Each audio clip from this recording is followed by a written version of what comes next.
এটা অবশ্যই কারফিউ এবং এখানে শুটের সাইটও আছে। 20 জুলাই কারফিউয়ের প্রথম দিন। যাত্রাবাড়ির কাজলাই ফুটওভার ব্রিজের পাশে খোলা ছিল একটি চায়ের দোকান। সেখানেই 3 বন্ধু সহ চা খেতে বসেছিলেন তাইম। পুলিশের একটি দলকে গুলি করতে করতে যাত্রাবাড়ি ফ্লাইওভারের দিক থেকে আসতে দেখে চায়ের দোকানের ভেতরে ঢুকে আশ্রয় নেন তারা। দুপুর 12টার কিছু পরে কাজলা ব্রিজের কাছে পৌঁছায় পুলিশ। সেখানে কয়েকজন সাংবাদিকের সাথে ছিলেন ফটোগ্রাফার বাপ্পি।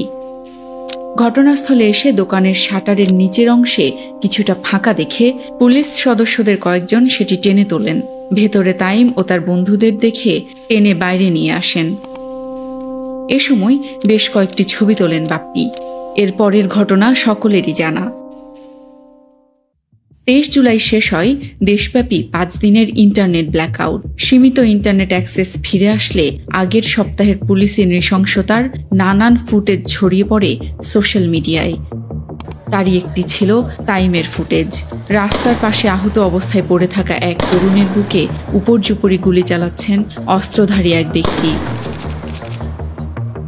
পুলিশের জটলার ভেতর থেকে বের হয়ে এসে এভাবে গুলি ছোড়ার কায়দা দেখে বোঝা যায় তিনিও আইন শৃঙ্খলা বাহিনীর সদস্য। গুলিবিদ্ধ সেই তরুণ ছিলেন ইমাম হাসান তাইম। নারায়ণগঞ্জের সরকারি আদমজীনগর MW কলেজের দ্বাদশ শ্রেণীর শিক্ষার্থী। ও বাংলাদেশ প্রোটেস্ট আর্কাইভ এই হত্যাকাণ্ডের আগের ও পরের বিভিন্ন ছবি ও ফুটেজ বিশ্লেষণ করেছে। ঘটনাস্থলে উপস্থিত 4 জন সাংবাদিক সহ প্রত্যক্ষদর্শীদের বর্ণনা এবং নথিপত্র যাচাই করে দেখেছে। খুঁজে বের করার চেষ্টা করেছে ওই দিন ঘটনাস্থলে আসলে কি ঘটেছিল এবং পুলিশের কোন কোন সদস্য সরাসরি এই হত্যাকাণ্ডে জড়িত ছিলেন।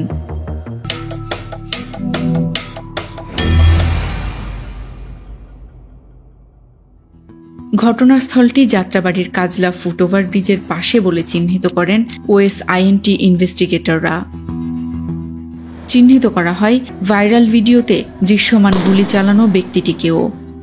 তিনি যাত্রাবাড়ি থানার তৎকালীন ওসি জাকির হোসেন। ডিলিট করার আগেই জাকিরের ফেসবুক অ্যাকাউন্ট থেকে বাংলাদেশ প্রোটেস্ট আর্কাইভ বেশ কিছু ছবি সংগ্রহ করে। সেগুলোর সাথে ভিডিওতে দৃশ্যমান গুলি ছোড়া ব্যক্তির শারীরিক অবয়ব ও পোশাকের সাথে মিলিয়ে দেখা গেছে উভয়ই একই ব্যক্তি। প্রথমে 7 জন এবং পরে 18 জনের বিরুদ্ধে মামলা দায়ের করে তাইমের পরিবার। সেই মামলায় গ্রেফতার হন 3 জন। মামলার প্রথম আসামি জাকির হোসেন এখনও পলাতক। বাকিরা কোথায় আছেন সে সম্পর্কে নিশ্চিত কোনো তথ্য পাওয়া যায়নি। তবে তাইমকে লক্ষ্য করে জাকিরের আগে অন্য একজন পুলিশ কর্মকর্তাও গুলি ছুড়েছিলেন বলে নিশ্চিত হয়েছে এবং বাংলাদেশ প্রোটেস্ট আর্কাইভ। পুলিশের গুলি থেকে তাইমকে বাঁচানোর চেষ্টা করতে গিয়ে গুলিবিদ্ধ হয়েছিলেন তাইমের বন্ধু রাহাত হোসেন। তিনি বলেন তাইমকে 2 দফায় গুলি করা হয়েছিল।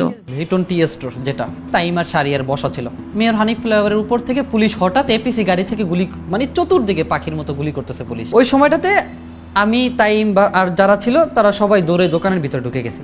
দোকানের ভিতরে ঢুকে গেছি, শাটারটারে ক্লোজ করে দিয়েছি। 25 থেকে 30 জন পুলিশ সদস্য এবং আওয়ামী লীগের সন্ত্রাসী লোকজন আমাদের 4 দোকানের সামনে আসলো। তারাই হচ্ছে গিয়ে শাটারটারে খুলে হাত দিয়া আমার বাম হাত ধরে বাইরে টান দিল, ইচ্ছা মতো পিটাইছে আর কি, মানে যা বলার মতো ভাষা নাই।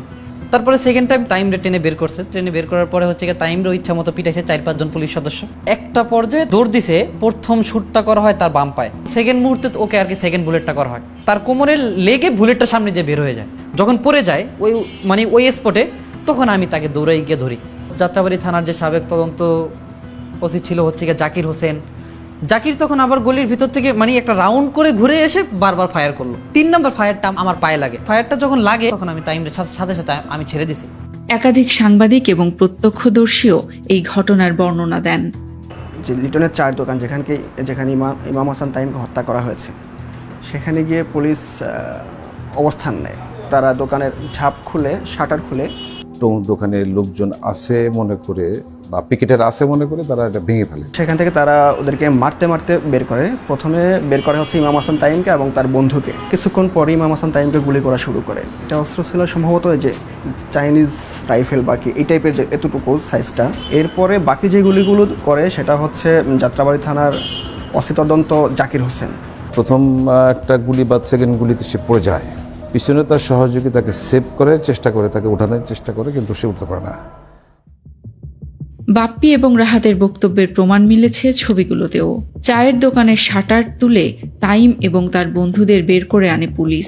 এ সময় একজন পুলিশ সদস্যকে বন্দুক তাক করে আক্রমণাত্মক অবস্থায় দেখা যায়। ছবি তোলার কারণে বাপ্পির দিকেও বন্দুক তাক করে ধরেন ওই পুলিশ সদস্য। পুলিশের একাধিক সূত্র দাবি করেছে ছবির এই পুলিশ সদস্যটি যাত্রাবাড়ি থানার তৎকালীন এসআই সাজ্জাদুজ্জামান। তিনি তাইম ও তার বন্ধুদের চায়ের দোকান থেকে বের করে আনেন বলে নিশ্চিত করেন বাপ্পি। বন্দুক তাক করে আমাদের দিকে, সাংবাদিকদের দিকে তাক করে, যদিও গুলি করেনি, কিন্তু তাৎক্ষণিক আমি খুব বিনয়ের সহিত চেষ্টা করি তাকে ওখান থেকে বেরিয়ে আসতে। কিছুক্ষণ পর তাইমকে লক্ষ্য করে প্রথম গুলিটি করেন। পুলিশ সদস্যের হুমকির কারণে কয়েকটি ছবি তোলার পর আর ছবি তোলার সুযোগ পাননি বাপ্পি। তাৎক্ষণিক আমাদেরকে থ্রেট দেওয়া হয় আমরা যাতে এগুলো না করি, মানে ছবি না তুলি আর কি। আমি খুব ভীতগ্রস্ত একটু হইও 5-7টা ছবি তুলে সরে যাই। তখন দেখলাম যে আমরাও এখানে নিরাপদ বোধ করছি না। প্রথম গুলিটি শটগানের বলে নিশ্চিত করেন রাহাত। গুলিটি সাজ্জাদ করলেও তার ধারণা জাকির এবং সাজ্জাদের বাইরেও আরও একজন অফিসার গুলি করেছিলেন, যেটি তাইমের কোমর ভেদ করে বেরিয়ে যায়। তবে সেই পুলিশ সদস্য ও অস্ত্রটি তিনি স্বচক্ষে দেখেননি। ঘটনাস্থলের বিভিন্ন ছবি ও ফুটেজ বিশ্লেষণে দেখা যায় উপস্থিত পুলিশ সদস্যদের হাতে অন্তত 2 ধরনের অস্ত্র রয়েছে। তবে 21 জুলাই 2024-এর ময়নাতদন্তে মরদেহে শুধু প্যালেট ইনজুরির কথা বলা হয়।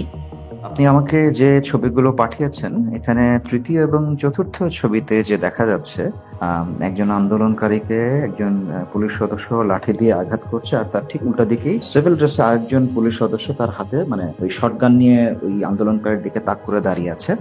আর একটু দূরে, অর্থাৎ এই ছবিতে আপনি যদি একটু তাদের পেছন দিকে একটু তাকান, যে একটা বোঝা যাচ্ছে একটা দোকানের সামনে অনেকজন পুলিশ সদস্য জটলা করে দাঁড়িয়ে আছে, এবং যারা অর্থাৎ ক্যামেরার দিকে যারা পেছন ফিরে দাঁড়িয়ে আছে, ওখানে দেখা যাচ্ছে যে একজন পুলিশ সদস্যের হাতে একটা রাইফেল, এবং এই রাইফেলটা হচ্ছে যেটাকে আমরা বলি যে 7.62 মিলিমিটার রাইফেল টাইপ 56, যেটাকে আরো কথ্য ভাষায় আমরা সেনাবাহিনীতে বা পুলিশেও এটাকে চায়না রাইফেল বলে সবাই ডাকে, বা চাইনিজ রাইফেল। এটা হচ্ছে গিয়ে 7.62 millimetre, which is a lethal weapon. এটা কিন্তু একদম প্রাণঘাতী অস্ত্র। তাইমের পরিবারের করা মামলায় সাজ্জাদুজ্জামানের নাম না থাকলেও 2025-এর মার্চে পুলিশের বিশেষ শাখা পিবিআইয়ের একটি তদন্ত প্রতিবেদনে তাইম হত্যায় সাজ্জাদুজ্জামানের সংশ্লিষ্টতার তথ্য উঠে আসে। এর পরপরই তাকেও এই মামলায় গ্রেফতার করা হয়। গুলিবিদ্ধ অবস্থায় উপস্থিত কয়েকজন তাইমকে হাসপাতালে নেওয়ার চেষ্টা করেছিলেন, কিন্তু তাতে বাধা হয়ে দাঁড়িয়েছিলেন পুলিশ সদস্যরা। একজন পায়ে ধরেন। টাইমের বডি কি রাস্তায় শুয়ে আছে। আমি যেখান থেকে দেখতেছি ওইখান থেকে মেইন রোডটা বেশি দূরত্ব না, তো মেইন রোডেও পুলিশ ছিল, তো যার কারণে আমি একটু লুকায়া দেখতেছি। তারপর হচ্ছে টাইমকে একটা ভ্যান গাড়িতে তোলা হয়, থানার দিকে যাওয়ার চেষ্টা করি যে দেখি কই নিয়ে যায়। আমরা ওই পাশ থেকে দেখি যে থানার গেটের সামনে 5-6 জন পুলিশ আর কি গোল হয়ে আছে, ওই গেটের ভিতরে আর কি গোল হয়ে ওকে করা মানে পাড়াইতেছিল। তারপর ওই গেটের থেকে 2 জন যখন বাইর হওয়ার পর আমি ওই 2 জনকে দেখি। গুলিবিদ্ধ হওয়ার খানিক পরে মৃতপ্রায় তাইমকে একটি রিকশা ভ্যানে তুলে দেয় পুলিশ। এরপর সন্ধ্যায় হাসপাতালে গিয়ে ভাগ্নের লাশ শনাক্ত করেন খালা শাহিদা বেগম ও বাবা পুলিশের তৎকালীন পরিদর্শক ময়নাল হোসেন। ওর ভাই সিলেট থেকে আমাকে ফোন দিচ্ছে, ফোন দিয়ে বলতেছে যে আন্টি তাইম বলে গুলি খাইছে, তুই তাড়াতাড়ি ঢাকা মেডিকেলে যা। আমার পরনে যা ছিল আমি তাই বের হয়ে গেছি। আমি ঢাকা মেডিকেল গিয়ে পৌঁছানোর পরে ওর বাবার আমি ফোন দিলাম যে ময়নাল ভাই তাইম তো বলে গুলি খাইছে, আপনি একটু আসেন, রুগীর গার্জিয়ান খুঁজতেছে। তারপর যখন তাইমের বাবা আসলো, তখন এই এলাকার মধ্যে যতটা আইসিইউ ছিল, হসপিটালে মানে রুগী ভর্তি ছিল, প্রত্যেকটা ওয়ার্ডে দৌড়াদৌড়ি করে ঘুরে দেখলাম। ও দেখলো, আমরাও দেখলাম, কিন্তু টাইমরে পাইলাম না। তারপরে ওনারা গিয়ে বললো যে আপনারা মর্গে যান। মর্চুয়ারি একটা মর্গ আছে ওই পিছনে, দরজা খুলে দিছে যে টাইমের লাশ মাটিতে শোয়ায় রাখছে। ছবি দেখে পুলিশের এসি নাহিদ ও তানজিল ঘটনাস্থলে ছিলেন বলে নিশ্চিত করেছেন রাহাত। সাজ্জাদ বা হচ্ছে জাকির বা হচ্ছে এসি তানজিল ছিল। ছবি দেখার পরে আমি তাদেরকে শনাক্ত করছি আর কি। ট্রাইব্যুনালে মামলা করার পরে আসামিদের বিরুদ্ধে যখন ট্রাইব্যুনালের কাছে প্রমাণ দেওয়া হলো, তাদের সংশ্লিষ্টতা, তখন ট্রাইব্যুনাল 4 জনের নামে অ্যারেস্ট ওয়ারেন্ট জারি করলো। সে 4 জনের জাকির তো আগেই পলাতক পালিয়ে গেছে, কিন্তু ও মামলা করার জজ কোর্টে যখন মামলা করছে, মামলা করার 1 মাস পর পর্যন্ত ও অন সার্ভিসে ছিল রংপুর ডিআইজি অফিসে। তারপরে আমাদের আরও অন্য আসামি, যেটা এজাহারভুক্ত আসামি এবং তাদের স্যাংশন ছিল, আপনার হচ্ছে গিয়া এডিসি শামীম, তারও স্যাংশন ছিল। সে মনে করেন মামলা করেছে আমরা 20 আগস্ট, সে 17ই সেপ্টেম্বর পর্যন্ত অন সার্ভিসে ছিল। 18 তারিখে তাকে অ্যাবসেন্স দেখাইছে। তাহলে বলেন, আসামিদের স্যাংশন আছে, আসামিদের অ্যারেস্ট ওয়ারেন্ট আছে, গ্রেফতার করেনি। আমাদের ট্রাইব্যুনাল থেকে অ্যারেস্ট ওয়ারেন্ট বের হয়েছে আপনার 12ই নভেম্বর। আমি 14ই নভেম্বর ডিআইজি রেজা স্যারকে ফোন দিয়ে বললাম, স্যার আমার আসামিগুলো এখানে চিহ্নিত, গ্রেফতার করেন। উনি বলতেছে দেখতেছি। তারপর 15ই নভেম্বর আমি আবার ওনাকে ফলো আপ নেওয়ার জন্য ফোন দিলাম। উনি বলতেছে তোমার আসামিগুলো তো পালিয়ে গেছে। ওনার কল কেটে আমার যে আসামিদের নাম্বার ছিল আমি তাদের ফোনে কল দিলাম। তখন তাদের সাথে আমার কথা হলো, ওনারা 5 সেকেন্ড হ্যালো হ্যালো বলেছে। তারপরে ফোন ওপেন, তারা হ্যালো বলতেছে, তাদেরকে ট্র্যাকিং করে ধরা সম্ভব। তখন আমি তাদের ফোন, আসামিদের ফোন কেটে আবার আমি ডিআইজি রাজাক স্যারকে আবার ফোন দিলাম যে স্যার আপনি বলতেছেন তারা পালিয়ে গেছে, তাদের সাথে আমার এখনই ফোনে কথা হলো, আমি স্ক্রিনশট দিলাম। তখন উনি বলতেছে তার ডেজিগনেশন কি? আমি বললাম এডিশনাল এসপি। ও আচ্ছা দেখতেছি। এটা বলে মনে হয়, আমার যেটা মনে হয়, সে মনে হয় তাদেরকে ফোন দিয়ে বলে দিছে এই তোদের ফোন খোলা আছে। এরপরে যখন আমি আবার 10 মিনিট পরে ফোন দিলাম, ফোন সুইচ অফ, বন্ধ ছিল। তারা 21শে নভেম্বর পর্যন্ত অন সার্ভিসে ছিল। তাহলে বলেন, আমি সর্বোচ্চ মহল, আইজি অফিস, স্বরাষ্ট্র মন্ত্রণালয়, ডিআইজি, এমন কোনো দপ্তর বাদ নাই যে জানাইনি আমার আসামিগুলো এখানে আছে, অন সার্ভিস আছে, তাদেরকে গ্রেফতার করেন। ডিআইজিকে জানানোর পরও 4-5 দিন এবং তাদের অ্যারেস্ট ওয়ারেন্ট আছে আন্তর্জাতিক অপরাধ ট্রাইব্যুনাল থেকে 21শে নভেম্বর পর্যন্ত। তাদের অন দ্য লোকেশনে যেখানে তাদেরকে ট্রান্সফার দেওয়া হয়েছিল, একটা ঝিনাইদহে আর একটা হচ্ছে র্যাব 8 বরিশালে, সেখানে তাদের ফোন লোকেশন ছিল এবং তারা ওখানে প্রেজেন্ট ছিল, অন সার্ভিসে ছিল। তাহলে এটা কিভাবে আপনি, হাউ ইউ হ্যাভ ডিফাইন্ড ইট? পরিবারের ছোট ছেলেকে হারিয়ে শারীরিক ও মানসিকভাবে ভেঙে পড়েছেন তাইমের বাবা ময়নাল হোসেন ও মা পারভিন আক্তার। হত্যার 1 বছর পেরিয়ে গেলেও আসামিদের গ্রেফতারে সরকারের সংশ্লিষ্ট সংস্থাগুলোর ব্যর্থতা মেনে নিতে পারছেন না তাইমের পুলিশ পরিবারের সদস্যরা। পৃথিবীতে একটা পিতার কাছে ভারী বসছিল তার সন্তানের লাশ তার কাঁধে ওঠানো। আর তাইম ছিল আমাদের সবার আদরের, সবার ছোট ছিল। আমি থাকতাম সিলেটে, আরেকজন বিদেশে। আম্মু তাইমকে নিয়েই থাকতো, আব্বু তো অফিসে থাকতো।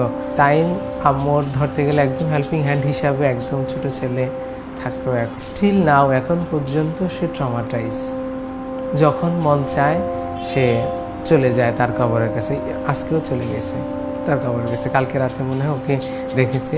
তো যেই দিনে দেখে সেই দিনে উঠে আম্মু তার কবরের কাছে চলে যায়। আর আব্বু খুব মানসিকভাবে ভেঙে পড়েছে। আব্বু একটা মাইনর একটা স্ট্রোক করেছে তাই মারা যাওয়ার পরে। এ বিষয়ে পুলিশ হেডকোয়ার্টারের বক্তব্য জানতে চাওয়া হলেও কোনো জবাব পাওয়া যায়নি।